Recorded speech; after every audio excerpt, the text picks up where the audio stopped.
Başladık aka. Yürü. Sen bir yoldan, men bir yoldan. Bo'ldi. Men bu tomondan boshlayman. Hop. Ставь лайк и подпишись на канал.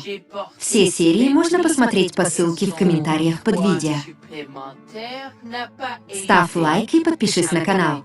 Все серии можно посмотреть по ссылке в комментариях под видео. Lucien et Rebecca se déplacer rapidement. J'ai appelé pour qu'ils ralentissent. Oh, allez, vous les tortues. J'ai 65 ans et je suis meilleure que vous deux. Dépêchez-vous. Comme je l'ai mentionné peut-être avant, nous rions pas souvent. Dépêche-toi, tu vas rater la meilleure partie. Quoi, je ne t'entends pas? S'il te plaît, ralentis. À ce stade, Jack et Rebecca semblaient avoir disparu. La neige s'aggravait et il semblait que la tempête de neige annoncée allait nous frapper. Tout autour de nous n'était que blanc. Freddy a commencé à pleurer et je m'inquiétais de plus en plus.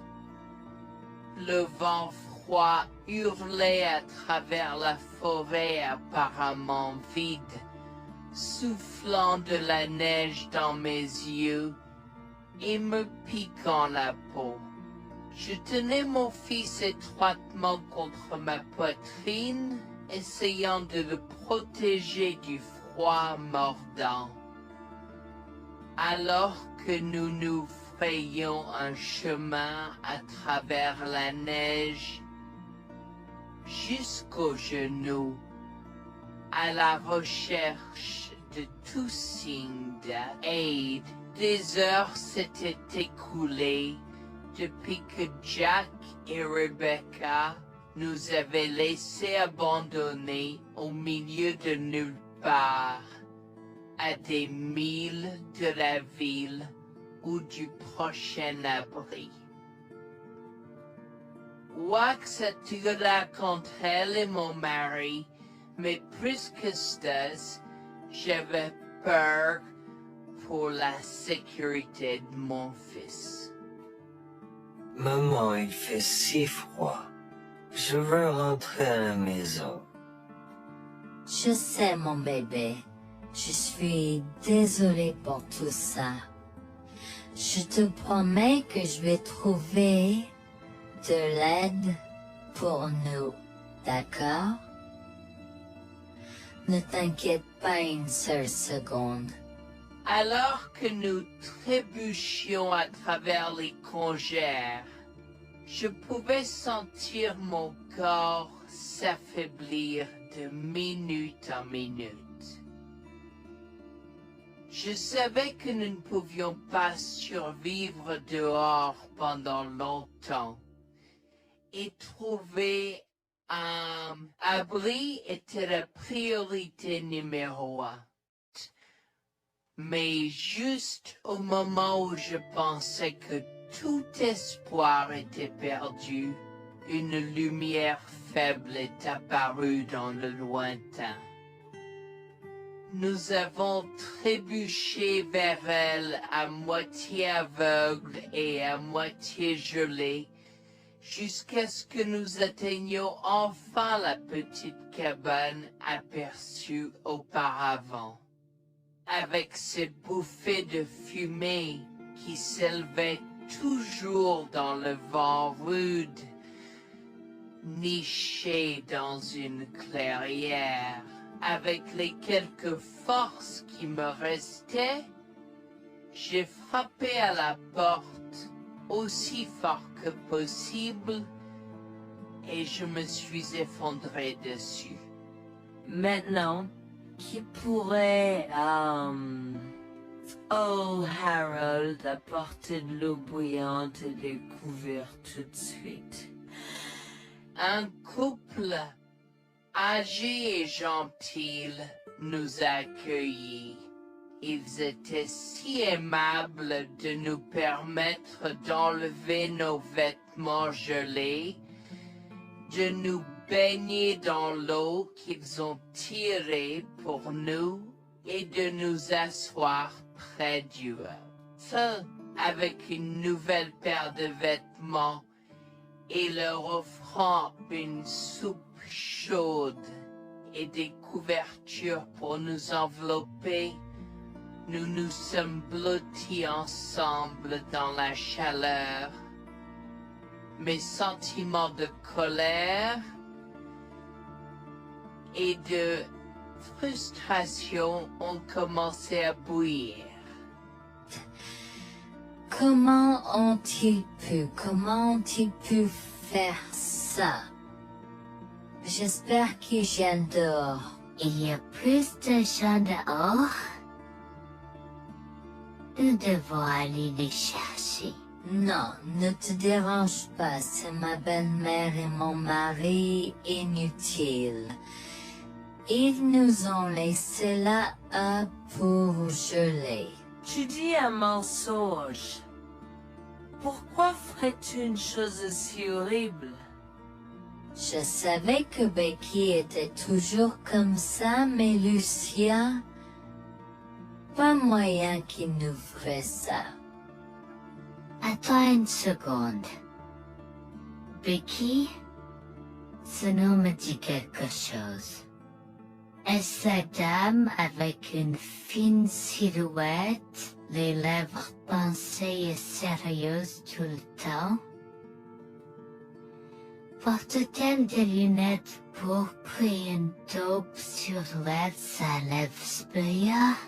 La même. Comment la connaissez-vous?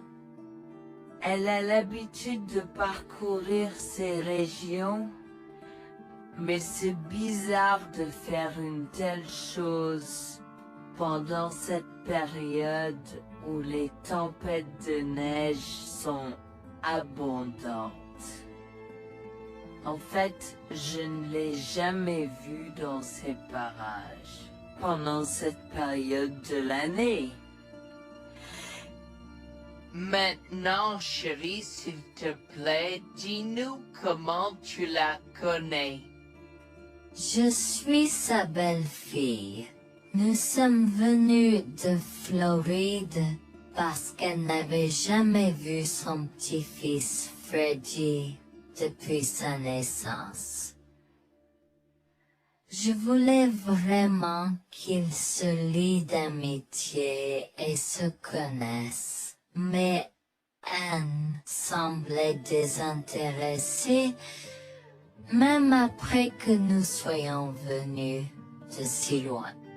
Freddy était blotti contre moi, endormi dans mes bras, avec un sourire sur son visage. Dieu merci, il allait bien. Dieu merci, il était en sécurité. Comment son petit corps a survécu tout cela? Encore un mystère pour moi. Mais plus je le regardais, plus je devenais frustré par son père, inutile, et sa grand-mère. Elle est magnifique. Cela nous fait pleurer de savoir que cela se produit. Vous voyez, nous n'avons pas d'enfants. Nous ne pouvions pas en avoir. Alors nous avons décidé de venir vivre sur les montagnes. C'est la vie que nous avons toujours voulu, mais nous ne pouvons pas combler les lacunes dans nos cœurs. Donc, entendre que quelqu'un qui a la chance d'avoir un tel petit enfant a choisi d'être négligent est quelque chose que nous ne pouvons pas pardonner. Tu sais, j'ai toujours eu un drôle de pressentiment à propos de Becky, je te l'ai dit, Harold. Cette femme n'est pas normal dans sa tête. J'ai crié après eux leur disant d'attendre pour nous, mais ils ont juste continué à aller de l'avant. Ils m'entendaient, mais ils choisissaient de ne pas m'écouter.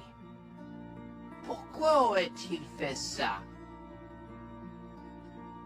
Parfois, nous ne savons pas pourquoi les gens font les mauvaises choses qu'ils font. Tout ce que nous pouvons faire, c'est faire de notre mieux. Nous avons continué à converser le reste de la soirée, et aussi en colère que je fusse. Avec stade je m'ai fait cheveux merger parce que je savais que Lucien et moi étions exécutés. Le matin est venu et il semblait que la tempête de neige se soit calmée.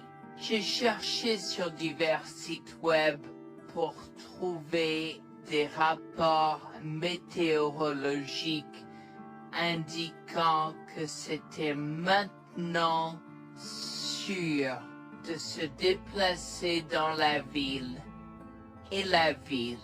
J'ai échangé des coordonnées avec Georgina et Harold, les remerciant pour tout l'amour et les soins qu'ils nous ont montrés. Il n'y a pas besoin de nous remercier. Nous avons juste fait ce qui était juste. N'importe qui, avec la moitié d'un cœur, aurait fait la même chose. S'il vous plaît, laissez-moi vous accompagner chez vous. Harold et Georgina nous ont accompagnés à la résidence et, oh mon Dieu, nous avons trouvé Lucien et Rebecca assis confortablement sur le porche avant, comme si Freddy et moi étions sur le point de mourir la veille. Je suis sorti de la voiture et j'ai commencé à perdre les pédales. Qu'est-ce qui ne va pas chez vous, les gens? Comment pouvez-vous nous laisser là? Tu nous ralentissais et nous voulions voir la cascade gelée. Est-ce que tu plaisantes? Freddy aurait pu mourir la nuit dernière. Tu t'en fous, vous, Lucien? Pour être juste, tu aurais pu simplement rester à la maison si tu n'étais vraiment pas prêt pour cette aventure. Je jure devant Dieu, à ce moment-là, ma vision est devenue rouge. J'étais prêt à attaquer, à donner des coups de pied, à crier et à hurler pour que le monde entier entende à quel point ces gens étaient horribles. Non seulement ils nous ont laissés là, mais ils semblaient ne pas se soucier de ce qu'ils avaient fait. C'était presque comme s'ils essayaient de nous tuer. Avant que je ne puisse lancer une série d'actions et de mots qui ne pourraient pas être repris, Harold m'a retenu, me disant de me calmer, car Freddy était toujours dans la voiture avec Georgina. En assistant à toute cette scène, il m'a fallu un moment pour me calmer. Mais même si j'avais calmé, j'étais toujours agressif et argumentatif. Vous nous avez laissés là. Nous aurions pu mourir, Lucien. Tu t'en fous de ça?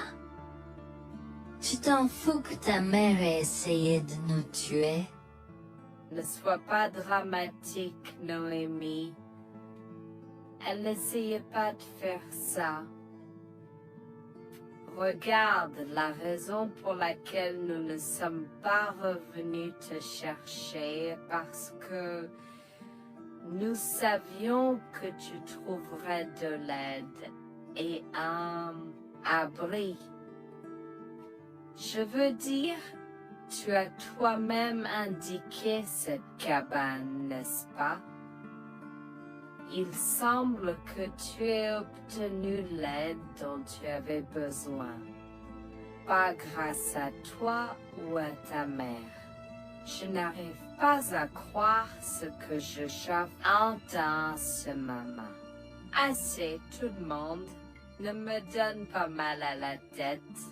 Comment peux-tu être si froid et sans cœur envers ta femme? J'ai la moitié d'une idée de venir te frapper. Essaie, vieil homme. Je te mets au défi. Écoute, Noémie. Je suis désolée que tu n'aies pas pu gérer un peu le mauvais temps, mais je jure qu'il n'y avait aucune mauvaise intention de ma part. Écoute, Noémie, je suis désolée que tu n'aies pas pu gérer un peu le mauvais temps, mais je jure qu'il n'y avait aucune mauvaise intention de ma part. Oh oui. Pourquoi diable irais-tu faire de la randonnée à cette période de l'année? Nous ne te voyons jamais pendant cette période, alors quoi maintenant? Pourquoi maintenant quand tu as un enfant qui ne voulait que se connecter avec toi? Quelqu'un pourrait argumenter que ce niveau de négligence grossière était intentionnel, Becky. Tu es une personne malade et pathétique. Cela a semblé faire fondre l'extérieur froid et dur de Becky, qui avait l'air douloureuse, du moins pendant un instant, avant de revenir à son extérieur de méchante sorcière de l'Ouest. Je ne sais pas ce que tu essaies d'insinuer, mais si tu cherches une bataille, je peux t'assurer que tu la perdras. Tu oublies que je suis une femme riche. J'ai accès au meilleur. Voyons comment ton petit argument va se passer en cours, vieil homme. Vous êtes pas là avec votre malade joueuse. Je souhaite que vous restiez fiers. Tu sais quoi, Noémie? Je m'en fiche maintenant. Je n'ai plus besoin de faire semblant devant toi et tout le monde. Alors, laisse-moi te dire les choses clairement pour que tout le monde puisse entendre. Je m'en fiche de toi et de ce bébé. Honnêtement, je souhaite que vous soyez tous les deux morts hier. Au moins, vous auriez arrêté de me déranger avec vos tentatives pour rencontrer ce bébé. Est-ce que je parais en avoir quelque chose à faire? J'ai fait mon geste vers elle comme si mon corps avait une volonté propre. Je me suis approché d'elle et l'ai giflée. j'ai continué à la gifler et à donner des coups de pied aussi fort que possible jusqu'à ce que Jack et Harold me déchirent. Tu m'as stoppé. Comment osais-je? Comment osez-vous vous asseoir là et défendre cette sorcière? Elle l'avait mérité. Toi, je vais te poursuivre en justice. Comment oses-tu me mettre les mains dessus? Elle ne voulait évidemment pas cela. Regardez, il semble que les tensions soient élevées en ce moment. Pourquoi ne pas tous prendre une grande respiration? Entrons et réglons cela. Vous êtes un homme faible et pathétique, et j'espère que vous passerez le reste de votre vie à expier ce que vous avez fait à votre fils. Avant que Jack ne puisse répondre, je lui ai craché au visage avant de rentrer à l'intérieur, de prendre Freddy et ses affaires, et de monter dans la voiture avec Georgina et Freddy. Maman, j'ai peur. Que se passe-t-il? Pourquoi tu combattu, grand-mère? Chérie, je suis vraiment désolée que tu aies dû voir ça. Les choses sont beaucoup plus compliquées ici et je ne veux pas te mentir. Mais je crains que tu ne sois un peu trop jeune pour comprendre. Mais pour l'instant, je suis désolée de devoir te dire que pour l'instant, il semble que grand-mère et papa ne veulent pas de nous ici.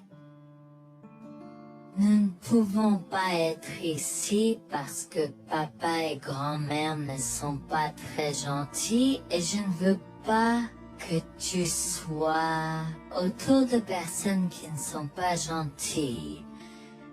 Mais Georgina et Harold sont gentils, n'est-ce pas? Oui, j'aime Georgina et Harold. Harold et Georgina peuvent-ils être mes grands-parents? Oh mon Dieu, mon petit enfant, tu me fais pleurer. Bien sûr, je peux être ta grand-mère. Oh mon Dieu, mon petit enfant, tu me fais pleurer. Bien sûr, je peux être ta grand-mère. Je serai toujours ton ami et je te promets de prendre soin de toi si tu as besoin de moi. Harold a pris la voiture et nous a emmenés à un hôtel où nous avons pu nous reposer et nous remettre de nos émotions, mais malheureusement tout l'événement était un peu trop difficile à gérer. J'y avais très peur pour l'avenir Board of Dew, tant Freddy que moi, car cela signifiait le divorce. Mais j'avais peur, Bertie, qu'ils obtiennent la garde de Freddy. Décidé de parler au gymnase et c'est propos de la question une fois que Freddy s'était endormi. Que vais-je faire? Je vais aller en prison? Nonsense. Cette sorcière ne portera pas plainte.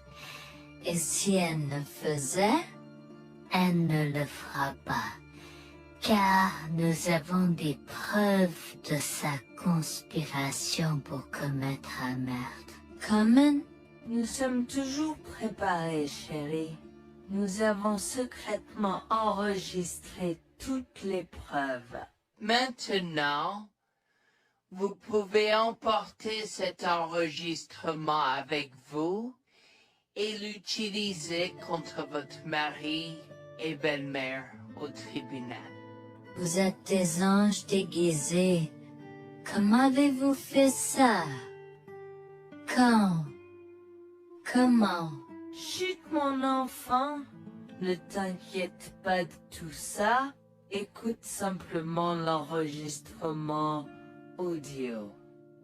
Nous avons écouté et effectivement toutes les preuves avaient été enregistrées, y compris la partie où j'ai attaqué physiquement sa mère. Maintenant, ils vont me faire pour coups et blessures. Oh mon Dieu, pourquoi je fais ça? Maintenant, Bonjour, je m'appelle Jeanne et j'ai 37 ans. Je rédige ceci parce que l'année dernière a été très difficile pour moi et mon mari Jules. Nous avons beaucoup progressé depuis cet incident et je veux juste partager cette histoire pour aider quiconque pourrait se trouver dans une position similaire.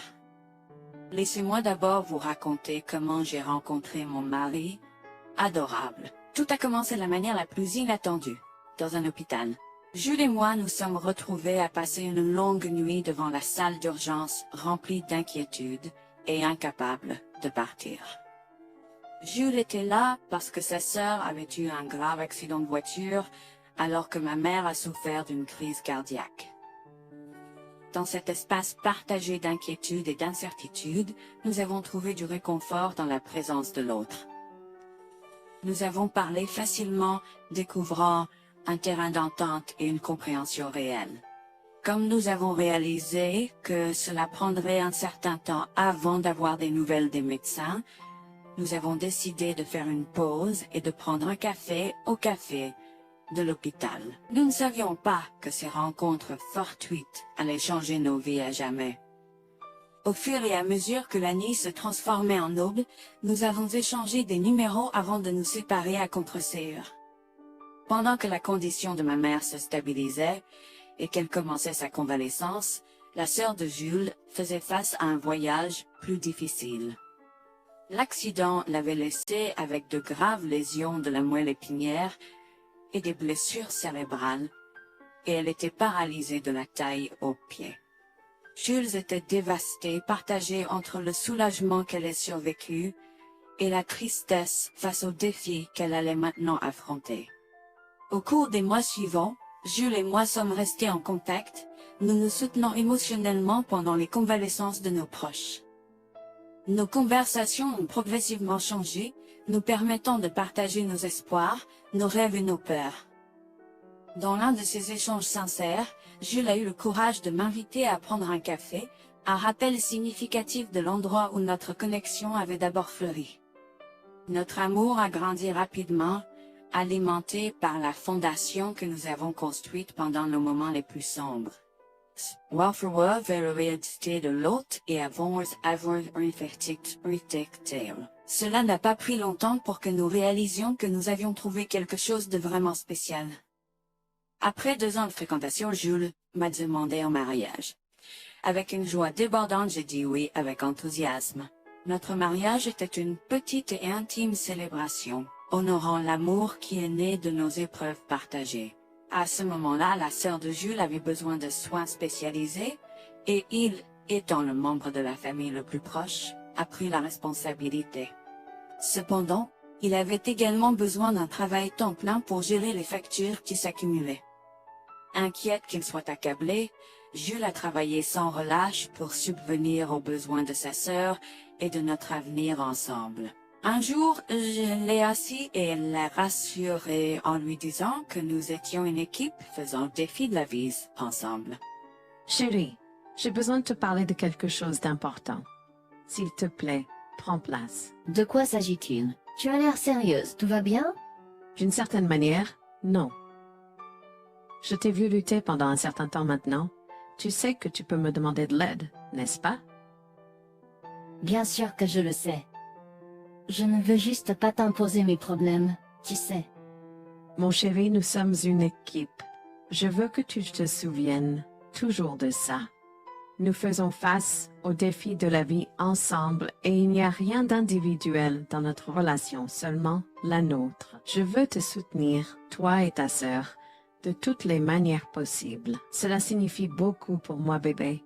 Tu as été incroyable tout au long de tout cela. Je ne sais pas ce que je ferais sans toi.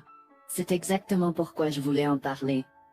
J'ai réfléchi à la prise en charge d'Abby et à l'impact que cela a sur ton travail. Et si nous envisageons de la placer dans une maison de retraite? Et avant que tu ne poses la question, je connais une bonne où ma grand-mère était vraiment heureuse.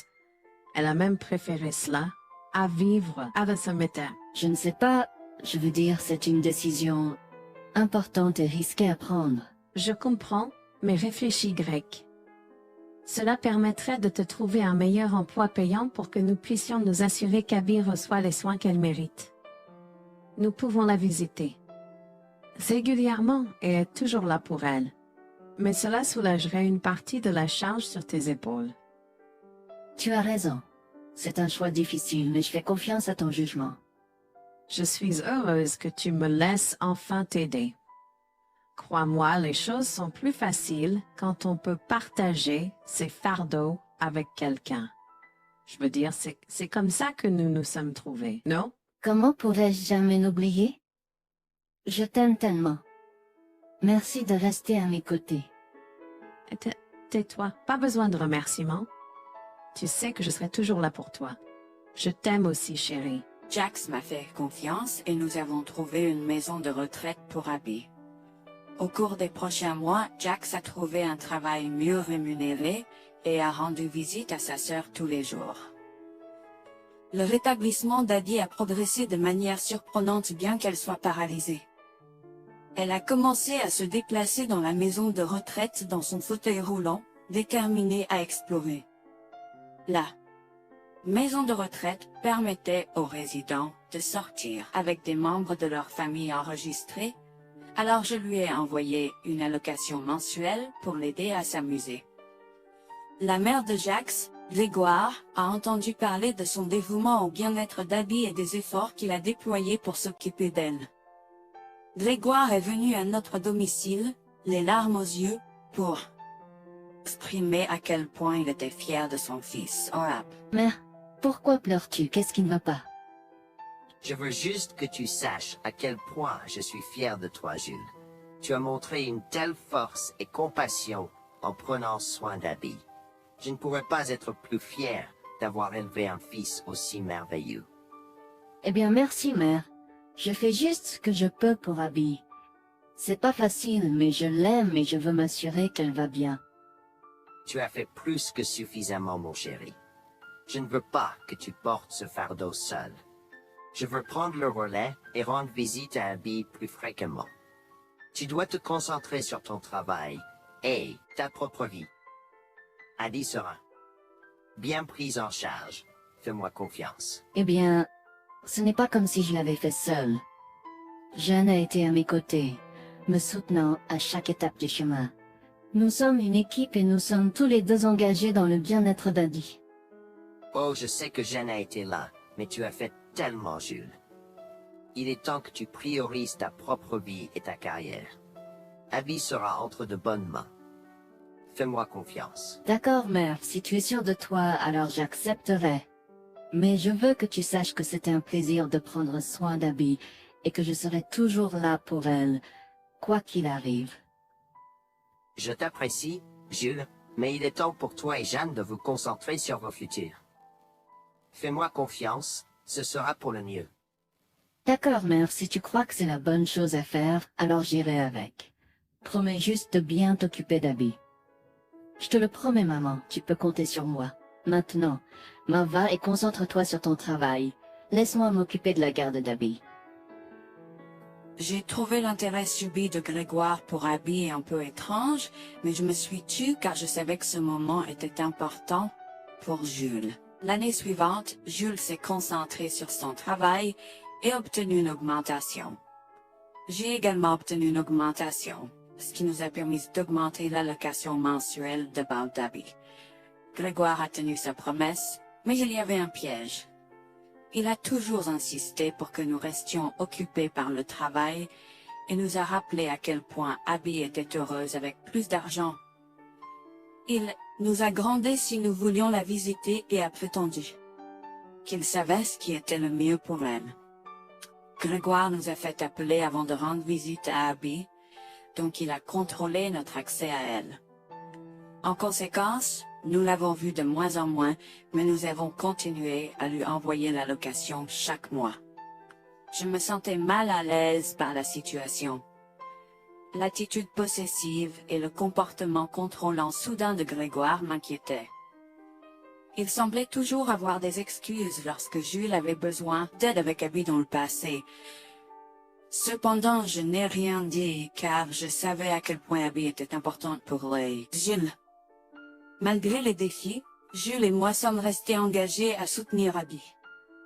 Nous avons tenu notre promesse de fournir une assistance financière, même si nous ne pouvions pas être avec elle autant.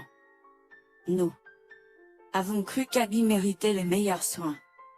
Même si nous ne pouvions pas être avec elle autant, nous avons cru qu'Abby méritait les meilleurs soins et le bonheur, et nous voulions qu'elle ait les moyens de profiter de la vie à fond.